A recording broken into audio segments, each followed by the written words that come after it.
நம்ம வீடியோவில் என்ன பார்க்க போகிறோம்னா கோஸ் பொரியல் செய்ய போகிறோம். கோஸ் வந்து முட்டை ஊற்றி பொரியல் செய்ய போகிறோம். அதுக்கு ஃபஸ்ட்டு வந்து கோஸ் இந்த மாதிரி நீட்டாக கட் பண்ணி வச்சுக்கோங்க.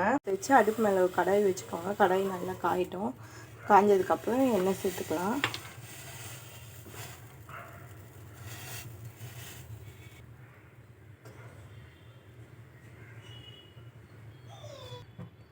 கடாய் நல்லா காஞ்சிச்சு, எண்ணெய் ஆட் பண்ணியாச்சு. இப்போ அதில் வந்து கடுகு ஆட் பண்ணிக்கலாம்.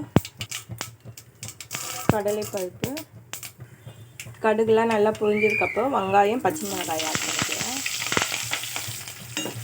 லைட்டாக வதக்கி விட்டுக்கோங்க, ரொம்ப வதங்கணும்னு இல்லை, லைட்டாக பச்சை வாசனை போனால் போதும். இப்போ அது கூடவே நம்ம வாஷ் பண்ணி கட் பண்ணி வச்சுருந்த கோஸை வந்து ஆட் பண்ணிக்கேன். இப்போ அது மேலேயே வந்து தேவையான அளவுக்கு சால்ட், உப்பு ஆட் பண்ணிக்கேன். அது கூடவே வந்து மஞ்சள், அது கூடவே தனியாத்தூள் ஆட் பண்ணிக்கேன். நீங்கள் மிளகுத்தூள் ஆட் பண்ணுறதா இருந்தால் கூட பண்ணிக்கலாம். நான் வந்து பச்சை மிளகாய் அதிகமாகவே போட்டேன் காரத்துக்கு, அதனால ஆட் பண்ணலை. நல்லா இதை மிக்ஸ் பண்ணி விட்டுக்கலாம். இப்போ பாருங்கள், நல்லா மிக்ஸ் பண்ணி விட்டாச்சு. நம்ம வதக்கும் போதே வந்து வெந்துடும் கோஸு. நம்ம வந்து தண்ணியெலாம் ஊற்ற வேணாம், இதுலேயே தண்ணி வரும். ஓகேங்களா? இப்படி வதக்கிட்டே இருந்தாலே போதும். இப்போ இப்படியே வச்சு நம்ம அடுப்பை வந்து சிம்மில் போட்டு ஒரு பிளேட் போட்டு மூடி வச்சிடலாம். ஒரு 2 செகண்ட் எடுத்து பார்க்கலாம், வெந்துடும். ஒரு பிளேட் போட்டு மூடியாச்சு.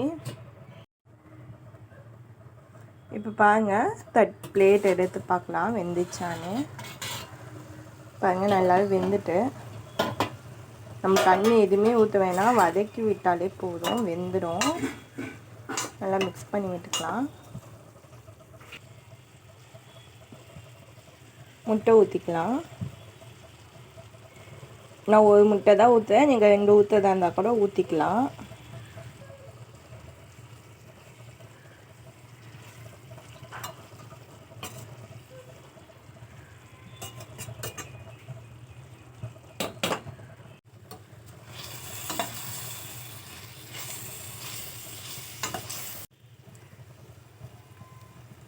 கோஸ் முட்டை ஊற்றி பொரியல் எப்படி பண்ணுறதுன்றது தான் இன்றைக்கி வீடியோவில் நம்ம பார்த்தோம்.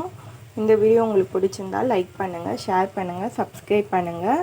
நிறைய பேர் வந்து சப்ஸ்கிரைப் பண்ணாமையே இருக்கீங்க நம்ம சேனலை. வீடியோஸ் மட்டும் வந்து பார்த்துட்டு போகிறீங்க, சப்ஸ்கிரைப் பண்ண மாட்டேங்க. கண்டிப்பாக வந்து சப்ஸ்கிரைப் பண்ணுங்கள். நான் நெக்ஸ்ட்டு என்னென்ன வீடியோஸ் போடணும் அப்போ தான் உங்களுக்கு வரும்.